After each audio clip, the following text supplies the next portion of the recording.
Hello శ్రీలు family, బాగున్నారా? బాగుండాలండి. మీరెప్పుడు బాగుండాలని మనస్ఫూర్తిగా కోరుకుంటున్నాను. మనం చేస్తున్నటువంటి లైవ్స్ లో కావచ్చు, లేదా 365 డేస్ 365 వీడియోస్ అని చెప్పి మొదలుపెట్టిన ఆ సిరీస్ లో కావచ్చు, మన ఫ్యామిలీతో చాలా మంది కనెక్ట్ అవుతున్నారు. మన ఫ్యామిలీ మెంబర్ అయినటువంటి సంతోషి కస్తూరి మనకి ఒక అడ్వైస్ చేసింది. తను ఏంటంటే, మీరు చేస్తున్నటువంటి సిరీస్ లో నీతి కథల సిరీస్ కూడా మొదలు పెట్టండి మేడం, చాలా బాగుంటుంది. ఎందుకంటే పిల్లలకి ఈ రోజున అవి చాలా అవసరం. మీరు చక్కగా మారల్స్ తో చెప్పి చూస్తే చాలా మంది దాంతో కనెక్ట్ అవుతారు అని చెప్పి చెప్పడం జరిగింది. సో అందుకని చెప్పి ఈ నీతి కథల సిరీస్ ని కూడా మొదలు పెట్టడం జరిగింది. సో ఈ రోజు ఏంటంటే, అల్ప బుద్ధి కలవారికి అధికారం ఇయ్యరాదు అనే ఈ మారల్ కి రిలేటెడ్ స్టోరీ ఒకటి తెలుసుకుందాం. సరేనా? వింటున్నారు కదా? మరి ఒక మహారాజు గారికి ఒక కోతితో ఎక్కువ చనువు ఏర్పడింది. ఆయన దానితోనే ఎక్కువ కాలక్షేపం చేస్తుండేవారు. రాజుగారంటే దానికి కూడా ఎంత ప్రేమో, ఎక్కువ ప్రేమ. ఆయనకు ఏ హాని కలగకుండా కంటికి రెప్పలాగా కాపాడుతుండేది. దాని అభిమానానికి మెచ్చి రాజుగారు దానికి ఒక ఖడ్గం బహుమానంగా ఇచ్చి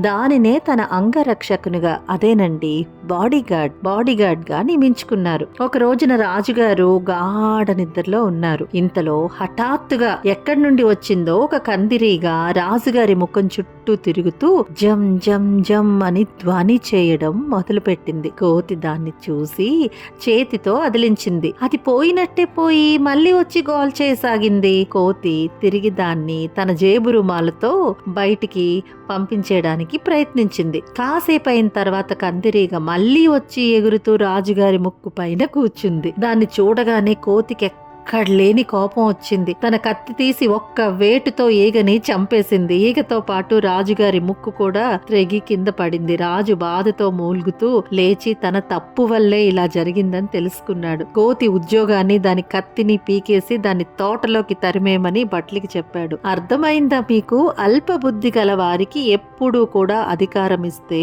ఇదిగో ఇలాగే జరుగుతుంది.